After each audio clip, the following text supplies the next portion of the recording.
بسم اللہ الرحمن الرحیم۔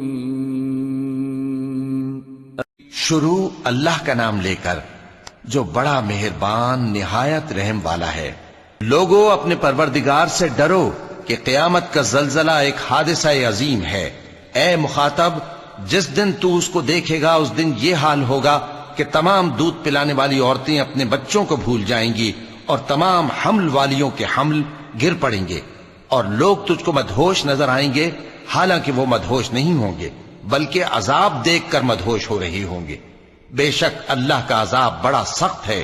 اور بعض لوگ ایسے ہیں جو اللہ کی شان میں علم کے بغیر جھگڑتے اور ہر شیطان سرکش کی پیروی کرتے ہیں، جس کے بارے میں لکھ دیا گیا ہے کہ جو اسے دوست رکھے گا تو وہ اس کو گمراہ کر دے گا اور دوزخ کے عذاب کا رستہ دکھائے گا۔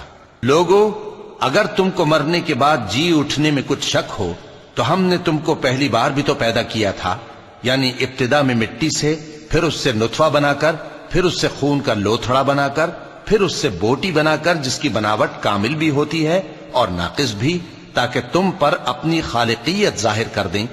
اور ہم جس کو چاہتے ہیں ایک میعاد مقرر تک پیٹ میں ٹھہرائے رکھتے ہیں، پھر تم کو بچہ بنا کر نکالتے ہیں، پھر تم جوانی کو پہنچتے ہو، اور بعض قبل از پیری مر جاتے ہیں، اور بعض بڑھاپے کی نہایت خراب عمر کی طرف لوٹائے جاتے ہیں کہ بہت کچھ جاننے کے بعد بالکل بے علم ہو جاتی ہیں۔ اور اے دیکھنے والے، تو دیکھتا ہے کہ ایک وقت میں زمین خشک پڑی ہوتی ہے، پھر جب ہم اس پر مے برساتے ہیں تو وہ شاداب ہو جاتی اور ابھرنے لگتی ہے اور طرح طرح کی بارونق چیزیں اگاتی ہے۔ ان قدرتوں سے ظاہر ہے کہ اللہ ہی قادر مطلق ہے جو برحق ہے، اور یہ کہ وہ مردوں کو زندہ کر دیتا ہے، اور یہ کہ وہ ہر چیز پر قدرت رکھتا ہے، اور یہ کہ قیامت آنے والی ہے اس میں کچھ شک نہیں، اور یہ کہ اللہ سب لوگوں کو جو قبروں میں ہیں جلا اٹھائے گا۔ اور لوگوں میں کوئی ایسا بھی ہے جو اللہ کی شان میں بغیر علم کے اور بغیر ہدایت کے اور بغیر کتاب روشن کے جھگڑتا ہے اور تکبر سے گردن موڑ لیتا ہے تاکہ لوگوں کو اللہ کے رستے سے گمراہ کر دے۔ اس کے لیے دنیا میں ذلت ہے، اور قیامت کے دن ہم اسے عذاب آتش سوزاں کا مزہ چکھائیں گے۔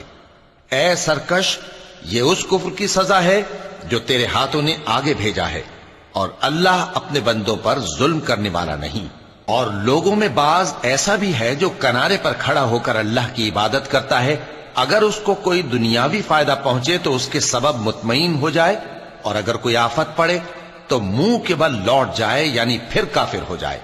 اس نے دنیا میں بھی نقصان اٹھایا اور آخرت میں بھی، یہی تو صاف نقصان ہے۔ یہ اللہ کے سوا ایسی چیز کو پکارتا ہے جو نہ اسے نقصان پہنچائے اور نہ فائدہ دے سکے، یہی تو پرلے درجے کی گمراہی ہے۔ بلکہ ایسے شخص کو پکارتا ہے جس کا نقصان فائدے سے زیادہ قریب ہے۔ ایسا دوست بھی برا اور ایسا ساتھی بھی برا۔ جو لوگ ایمان لائے اور عمل نیک کرتے رہے، اللہ ان کو بہشتوں میں داخل کرے گا جن کے نیچے نہریں بہ رہی ہیں۔ کچھ شک نہیں کہ اللہ جو چاہتا ہے کرتا ہے۔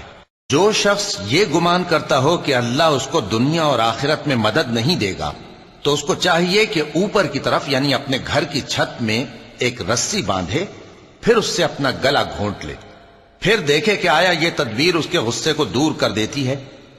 اور اسی طرح ہم نے اس قرآن کو اتارا جس کی تمام باتیں کھلی ہوئی ہیں، اور یہ یاد رکھو کہ اللہ جس کو چاہتا ہے ہدایت دیتا ہے۔ جو لوگ مومن یعنی مسلمان ہیں اور جو یہودی ہیں اور ستارہ پرست اور عیسائی اور مجوسی اور مشرک، اللہ ان سب میں قیامت کے دن فیصلہ کر دے گا۔ بے شک اللہ ہر چیز سے باخبر ہے۔ کیا تم نے نہیں دیکھا کہ جو مخلوق آسمانوں میں ہے اور جو زمین میں ہے، اور سورج اور چاند اور ستارے اور پہاڑ اور درخت اور چوپائے اور بہت سے انسان اللہ کو سجدہ کرتے ہیں، اور بہت سے ایسے ہیں جن پر عذاب ثابت ہو چکا ہے، اور جس شخص کو اللہ ذلیل کرے اس کو کوئی عزت دینے والا نہیں۔ بے شک اللہ جو چاہتا ہے کرتا ہے۔ چونکہ آیت سجدہ تلاوت کی گئی لہذا سامعین پر سجدہ واجب ہے۔ یہ دو فریق ایک دوسرے کے دشمن اپنے پروردگار کے بارے میں جھگڑتے ہیں تو جو کافر ہیں ان کے لیے آگ کے کپڑے قطع کیے جائیں گے اور ان کے سروں پر جلتا ہوا پانی ڈالا جائے گا۔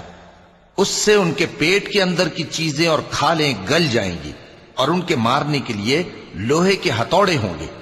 جب وہ چاہیں گے کہ اس رنج و تکلیف کی وجہ سے دوزخ سے نکل جائیں تو پھر اسی میں لوٹا دیے جائیں گے، اور کہا جائے گا کہ جلنے کے عذاب کا مزہ چکھتے رہو۔ جو لوگ ایمان لائے اور عمل نیک کرتے رہے، اللہ ان کو بہشتوں میں داخل کرے گا جن کے تلے نہریں بہ رہی ہیں، وہاں ان کو سونے کے کنگن پہنائے جائیں گے اور موتی، اور وہاں ان کا لباس ریشمی ہوگا، اور ان کو اچھی بات کی طرف رہنمائی کی گئی اور خوبیوں والے مالک کی راہ بتائی گئی۔ جو لوگ کافر ہیں اور لوگوں کو اللہ کے رستے سے اور مسجد حرام سے، جسے ہم نے لوگوں کے لیے یکساں عبادت گاہ بنایا ہے، روکتے ہیں، خواہ وہ وہاں کے رہنے والے ہوں یا باہر سے آنے والے، اور جو اس میں شرارت سے کجروی و کفر کرنا چاہے تو اس کو ہم درد دینے والے عذاب کا مزہ چکھائیں گے۔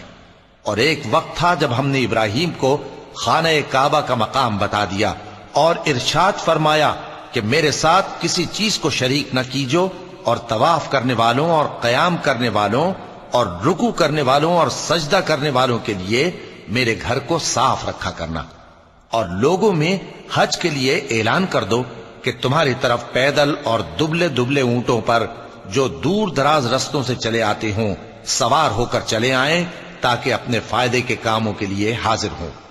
اور قربانی کی ایام معلوم میں مویشی چوپایوں کے ذبح کے وقت جو اللہ نے ان کو دیے ہیں ان پر اللہ کا نام لیں۔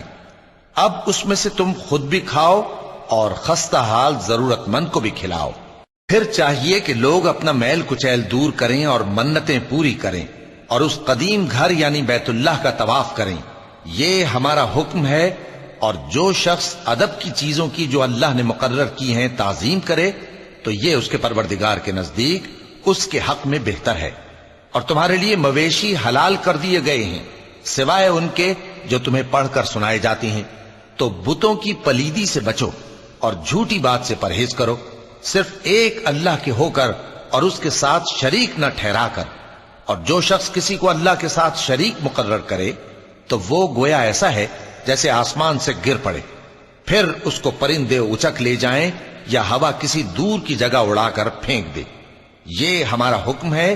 اور جو شخص ادب کی چیزوں کی جو اللہ نے مقرر کی ہیں تعظیم کرے تو یہ کام دلوں کی پرہیزگاری سے ہے۔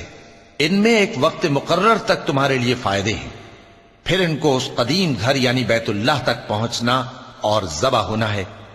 اور ہم نے ہر ایک امت کے لیے قربانی کا طریق مقرر کر دیا ہے تاکہ جو مویشی چوپائے اللہ نے ان کو دیے ہیں ان کے ذبح کرنے کے وقت ان پر اللہ کا نام لیں۔ سو تمہارا معبود ایک ہی ہے تو اسی کے فرما بردار ہو جاؤ اور عاجزی کرنے والوں کو خوشخبری سنا دو۔ یہ وہ لوگ ہیں کہ جب اللہ کا نام لیا جاتا ہے تو ان کے دل ڈر جاتے ہیں، اور جب ان پر مصیبت پڑتی ہے تو صبر کرتے ہیں اور نماز آداب سے پڑھتے ہیں، اور جو مال ہم نے ان کو عطا فرمایا ہے اس میں سے نیک کاموں میں خرچ کرتے ہیں۔ اور قربانی کے اونٹوں کو بھی ہم نے تمہارے لیے اللہ کے شعائر مقرر کیا ہے، ان میں تمہارے لیے فائدے ہیں، تو قربانی کرنے کے وقت قطار باندھ کر ان پر اللہ کا نام لو، پھر جب پہلو کے بل گر پڑیں تو ان میں سے کھاؤ، اور قناعت سے بیٹھ رہنے والوں اور سوال کرنے والوں کو بھی کھلاؤ۔ اس طرح ہم نے ان کو تمہارے زیر فرمان کر دیا ہے تاکہ تم شکر کرو۔ اللہ تک نہ ان کا گوشت پہنچتا ہے اور نہ خون، بلکہ اس تک تمہاری پرہیزگاری پہنچتی ہے۔ اسی طرح اللہ نے ان کو تمہارے زیر فرمان کر دیا ہے تاکہ اس بات کے بدلے کہ اس نے تم کو ہدایت بخشی ہے اسے بزرگی سے یاد کرو۔ اور اے پیغمبر، نیکوکاروں کو خوشخبری سنا دو، اللہ تو مومنوں سے ان کے دشمنوں کو ہٹاتا رہتا ہے۔ بے شک اللہ کسی خیانت کرنے والے ناشکرے کو دوست نہیں رکھتا۔ جن مسلمانوں سے خواہ مخواہ لڑائی کی جاتی ہے ان کو اجازت ہے کہ وہ بھی لڑیں، کیونکہ ان پر ظلم ہو رہا ہے، اور اللہ ان کی مدد کرے گا، وہ یقیناً ان کی مدد پر قادر ہے۔ یہ وہ لوگ ہیں کہ اپنے گھروں سے ناحق نکال دیے گئے، انہوں نے کچھ قصور نہیں کیا، ہاں یہ کہتے ہیں کہ ہمارا پروردگار اللہ ہے۔ اور اگر اللہ لوگوں کو ایک دوسرے سے نہ ہٹاتا رہتا تو خانقاہیں اور گرجے اور یہودیوں کے عبادت خانے اور مسلمانوں کی مسجدیں جن میں اللہ کا کثرت سے ذکر کیا جاتا ہے گرائی جا چکی ہوتی۔ اور جو شخص اللہ کی مدد کرتا ہے اللہ اس کی ضرور مدد کرتا ہے، بے شک اللہ توانا ہے، غالب ہے۔ یہ وہ لوگ ہیں کہ اگر ہم ان کو ملک میں حکومت دے دیں تو نماز قائم کریں اور زکوٰۃ ادا کریں اور نیک کام کرنے کا حکم دیں اور برے کاموں سے منع کریں، اور سب کاموں کا انجام اللہ ہی کے اختیار میں ہے۔ اور اگر یہ لوگ تم کو جھٹلاتے ہیں تو ان سے پہلے نوح کی قوم اور عاد اور سمود کی قومیں بھی اپنے پیغمبروں کو جھٹلا چکی ہیں، اور قوم ابراہیم اور قوم لوط بھی، اور مدین کے رہنے والے بھی، اور موسیٰ بھی تو جھٹلائے جا چکے ہیں۔ لیکن میں کافروں کو مہلت دیتا رہا، پھر میں نے ان کو پکڑ لیا، تو دیکھ لو کہ میرا عذاب کیسا سخت تھا۔ چنانچہ بہت سی بستیاں ہیں کہ ہم نے ان کو تباہ کر ڈالا کہ وہ نافرمان تھیں، سو وہ اپنی چھتوں کے بل گری پڑی ہیں، اور بہت سے کنویں بیکار اور بہت سے مضبوط محل ویران پڑے ہیں۔ سو کیا ان لوگوں نے ملک میں سیر نہیں کی تاکہ ان کے دل ایسے ہوتے کہ ان سے سمجھ سکتے اور کان ایسے ہوتے کہ ان سے سن سکتے؟ بات یہ ہے کہ آنکھیں اندھی نہیں ہوتی بلکہ دل جو سینوں میں ہیں وہ اندھے ہو جاتے ہیں۔ اور یہ لوگ تم سے عذاب کے لیے جلدی کر رہے ہیں، اور اللہ اپنے وعدے کے خلاف ہرگز نہیں کرے گا۔ اور بے شک تمہارے پروردگار کے نزدیک ایک روز تمہارے حساب کی روح سے 1000 برس کے برابر ہے۔ اور بہت سی بستیاں ہیں کہ میں ان کو مہلت دیتا رہا جبکہ وہ نافرمان تھیں، پھر میں نے ان کو پکڑ لیا اور میری ہی طرف لوٹ کر آنا ہے۔ اے پیغمبر کہہ دو کہ لوگوں میں تو تم کو کھلم کھلا خبردار کرنے والا ہوں، تو جو لوگ ایمان لائے اور کام نیک کیے ان کے لیے بخشش اور عزت کی روزی ہے، اور جن لوگوں نے ہماری آیتوں میں اپنے خیال میں ہمیں عاجز کرنے کے لیے دوڑ دھوپ کی وہ اہل دوزخ ہیں۔ اور ہم نے تم سے پہلے کوئی رسول اور نبی نہیں بھیجا مگر اس کا یہ حال تھا کہ جب وہ کوئی آرزو کرتا تھا تو شیطان اس کی آرزو میں وسوسہ ڈال دیتا تھا، تو جو وسوسہ شیطان ڈالتا ہے اللہ اس کو دور کر دیتا ہے، پھر اللہ اپنی آیتوں کو مضبوط کر دیتا ہے، اور اللہ علم والا ہے، حکمت والا ہے۔ غرض اس سے یہ ہے کہ جو وسوسہ شیطان ڈالتا ہے اس کو ان لوگوں کے لیے جن کے دلوں میں بیماری ہے اور جن کے دل سخت ہیں ذریعہ آزمائش ٹھہرائے۔ بے شک ظالم لوگ مخالفت میں دور جا پڑے۔ اور یہ بھی غرض ہے کہ جن لوگوں کو علم عطا ہوا ہے وہ جان لیں کہ وہ یعنی وحی تمہارے پروردگار کی طرف سے حق ہے، تو وہ اس پر ایمان لائیں اور ان کے دل اللہ کے آگے عاجزی کریں۔ اور جو لوگ ایمان لائے ہیں اللہ ان کو سیدھے رستے کی طرف ہدایت کرتا ہے، اور کافر لوگ ہمیشہ اس کی طرف سے شک میں رہیں گے یہاں تک کہ قیامت ان پر ناگہاں آ جائے یا ایک نامبارک دن کا عذاب ان پر آ واقع ہو۔ اس روز بادشاہی اللہ ہی کی ہوگی اور وہ ان میں فیصلہ کر دے گا، تو جو لوگ ایمان لائے اور عمل نیک کرتے رہے وہ نعمت کے باغوں میں ہوں گے، اور جو کافر ہوئے اور ہماری آیتوں کو جھٹلاتے رہے ان کے لیے ذلیل کرنے والا عذاب ہوگا۔ اور جن لوگوں نے اللہ کی راہ میں ہجرت کی پھر مارے گئے یا مر گئے ان کو اللہ اچھی روزی دے گا، اور بے شک اللہ بہترین رزق دینے والا ہے۔ وہ ان کو ایسے مقام میں داخل کرے گا جسے وہ پسند کریں گے، اور اللہ تو جاننے والا ہے، بردبار ہے۔ یہ بات اللہ کے ہاں ٹھہر چکی ہے، اور جو شخص کسی کو اتنی ہی ایذا دے جتنی ایذا اس کو دی گئی، پھر اس شخص پر زیادتی کی جائے تو اللہ اس کی مدد کرے گا۔ بے شک اللہ معاف کرنے والا ہے، بخشنے والا ہے۔ یہ اس لیے کہ اللہ رات کو دن میں داخل کرتا ہے اور دن کو رات میں داخل کرتا ہے، اور اللہ تو سننے والا ہے، دیکھنے والا ہے۔ یہ اس لیے کہ اللہ ہی برحق ہے، اور جس چیز کو کافر اللہ کے سوا پکارتے ہیں وہ باطل ہے، اور اس لیے کہ اللہ اونچی شان والا ہے، بڑا ہے۔ کیا تم نہیں دیکھتے کہ اللہ آسمان سے مے برساتا ہے تو زمین سرسبز ہو جاتی ہے؟ بے شک اللہ مہربان ہے، خبردار ہے۔ جو کچھ آسمانوں میں ہے اور جو کچھ زمین میں ہے اسی کا ہے، اور بے شک اللہ بے نیاز ہے، قابل ستائش ہے۔ کیا تم نہیں دیکھتے کہ جتنی چیزیں زمین میں ہیں سب اللہ نے تمہارے زیر فرمان کر رکھی ہیں، اور کشتیاں بھی جو اسی کے حکم سے سمندر میں چلتی ہیں، اور وہ آسمان کو تھامے رہتا ہے کہ زمین پر نہ گر پڑے مگر اس کے حکم سے۔ بے شک اللہ لوگوں پر نہایت شفقت کرنے والا مہربان ہے۔ اور وہی تو ہے جس نے تم کو حیات بخشی، پھر تم کو مارتا ہے، پھر تمہیں زندہ بھی کرے گا، اور انسان تو بڑا ناشکرا ہے۔